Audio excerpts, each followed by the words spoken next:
L-Unjoni Ewropea mitluba tippromovi riċerka fi stati gżejjer dwar mart li ma jittieħedx. Dan appellatu l-Europarlamentari Laburista Claudette Abela Baldacchino flimkien ma' Europarlamentari oħrajn minn partiti politiċi differenti. Dieta ħażina, it-tipib, l-alkoħol u nuqqas ta' attività fiżika il-koll huma fatturi li jwasslu għal riskju akbar ta' mart li ma jittieħedx. Sa issa ftit saret riċerka dwar l-eruq tal-kawża ta' dan il-fenomenu. Intant dan l-appell qed isir fid-dawl ir-rati tal-mart li ma jittieħedx huma ogħla fl-istati gżejjer milli f'pajjiżi akbar.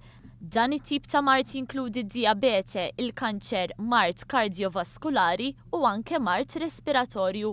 Barra minn hekk ma' dawn hemm ukoll l-obeżità li twassal għal mart ieħor li ma jittieħedx.